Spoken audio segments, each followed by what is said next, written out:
Hello everyone, welcome back. Today we will discuss about the taxonomical AIDS. So, what is meant by AIDS here? Do not think that it is an acquired immunodeficiency syndrome. No, it is not that.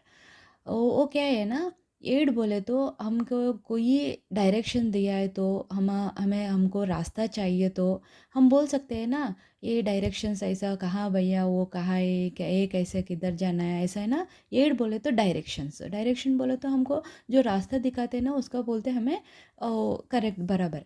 सो हमें कौन दिखा रहे रास्ता, क्या चाहिए यहाँ biology में, हमें अभी देखना पड़ेगा। सो टैक्सानॉमिकल एड्स मतलब हमको जो टैक्सानॉमी हमको मालूम है ना, टैक्सानॉमी बोला है तो जो क्लासिफिकेशन जो नेमिंग देता है और उसके बाद सिस्टमेटिक अरेंजमेंट करना है, वो पूरा हमें पढ़ाई किया पहले क्लास में है ना। इसमें क्या है, वो जो आप लोगों का नहीं तो मेरे को कुछ फैमिली के बारे में मालूम चाहिए और कुछ एनिमल के बारे में मालूम पड़ना पाए और मेरे को कुछ तो इन्फॉर्मेशन चाहिए, उसका बोलते हैं हमें टैक्सानॉमिकल एड। सो इन्होंने क्या कर रहे हैं, हमको डायरेक्शंस दे रहे। सो यहाँ पर ऐसा कुछ इन्फॉर्मेशन मिलता है, यहाँ पर ऐसा कुछ इन्फॉर्मेशन मिलता है।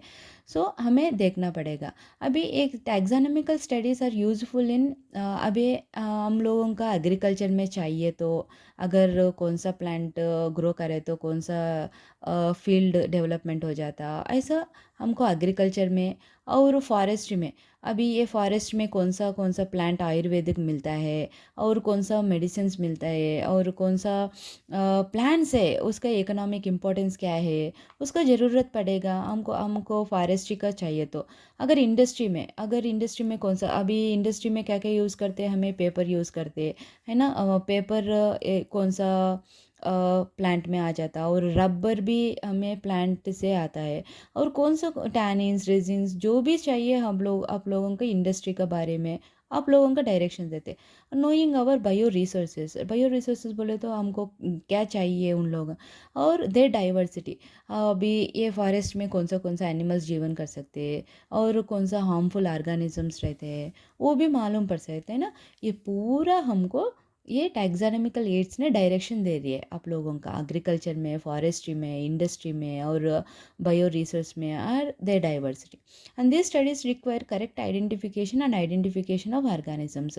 क्लासिफिकेशन कर सकते हैं, हमें आइडेंटिफाई करने को भी यूज़ कर सकते हैं। एंड लैबोरेटरी में यूज़ करने का, अगर आप लोगों का रिसर्च करना है और कुछ तो इन्फॉर्मेशन चाहिए, उसका बारे में भी आपको आप लोगों का मालूम पड़ सकते हैं। फील्ड स्टडीज़, अभी आपने थीसिस कर रहे, थीसिस बोले तो अभी कुछ प्रोजेक्ट वर्क कर रहे, उसका बारे में मालूम पड़ना है ना आप लोगों का। सो फील्ड स्टडीज़ में भी यूज़ है।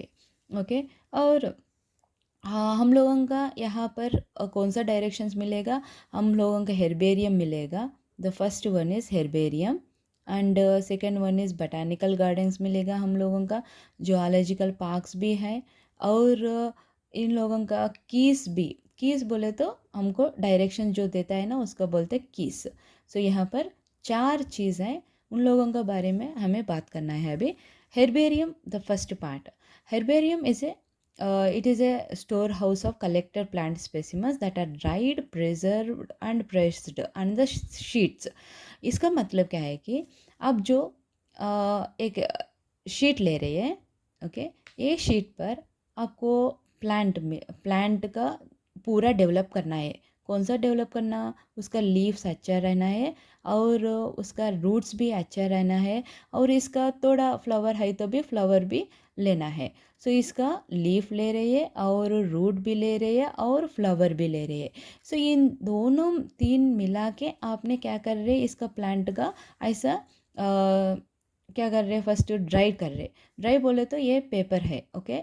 नॉर्मली आपने क्या ले रहे हैं, न्यूज़पेपर ले रहे हैं और इसका ऊपर और एक न्यूज़पेपर लगाते। क्यों लगाना पड़ेगा, क्योंकि ये ड्राई होने के बाद क्या होता है, फोल्ड हो जाता। ओके, फोल्ड होने के बाद हम लोगों का पढ़ाई करने का इसका क्या टाइप है, बहुत मुश्किल हो जाता हम लोगों का, क्योंकि निकाले तो ड्राई होने का पाउडर पाउडर आ जाता है ना। इसी वजह से हम क्या कर रहे हैं, एक शीट में लेके इसका और एक पेपर लगाने के बाद जो वो फ्लैट सरफेस रहता है ना वैसे हमें जो कैसे प्रेस करते हैं वैसे शेप में आ जाता हम लोगों का। इसलिए हमें पहले ड्राई करना और प्रेस करना। प्रेस नहीं किया तो वो भी फोल्ड हो जाता है ना। और प्रिजर्व ऑन द शीट्स, हमें प्रिजर्व करना है एटलीस्ट मिनिमम दो दो 3 दिन में हमें प्रिजर्व करना है। उसके बाद क्या करना है, arrange in the sequence universal accepted system of class में। हमें क्या कर रहे हैं, उसका अरेंज कर रहे हैं, यूनिवर्सल एक्सेप्टेड जो सिस्टम्स रहते हैं ना उसका अरेंज कर रहे हैं। उसके बाद क्या कर रहे हैं, हमें डिफरेंट स्पेसिमेंट्स को देख के वो एक्यूरेट इन्फॉर्मेशन में हेर्बेरियम शीट्स में डाल रहे। कौन सा इन्फॉर्मेशन डाल रहे हैं हमें जी, इसका ये दो प्रिजर्व करते हैं ना इन लोगों के सामने, ये हमारा शीट है।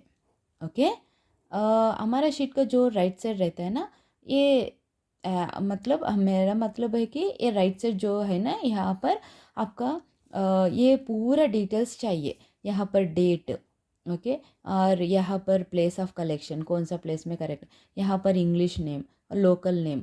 अबे हमें ब्रिंजल को अलग अलग नेम बोल सकते हैं ना। हमें तेलुगु में वंकाया बोल सकते हैं, हिंदी में वांगे बोल सकते हैं। सो दूसरा दूसरा नाम है ना, बदने का, हमें कन्नड़ा में बदने का ही बोल सकते है ना। सो ऐसा बहुत नाम, बहुत सारे नाम है ब्रिंजल का। सो वो इंग्लिश नेम बताना, ब्रिंजल इज़ इंग्लिश नेम है ना। लोकल नेम उसका जो हमको मालूम है ना, आप कौन सा प्लेसेस में लिव कर सकते हैं उसका नाम।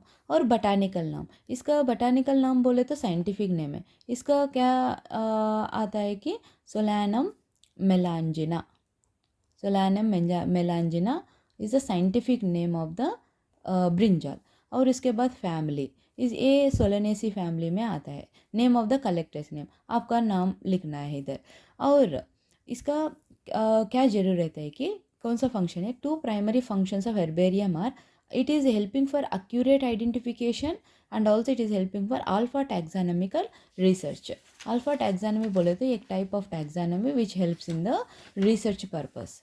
और list of the most of the herbarium old royal botanical garden Kew England, central national herbarium and also Calcutta it is located.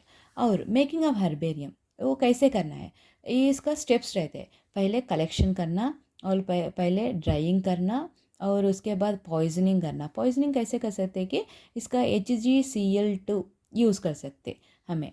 Okay, करेसिव sublimate also बोल सकते। और माउंटिंग करना, स्टिचिंग करना, लेबलिंग करना और डिपोजिशन करना। सो इसका पूरा स्टेप्स हमें शॉर्टकट में कैसे बोल सकते हैं कि CDPMSLD, ये भी बोल सकते CDPMSLD।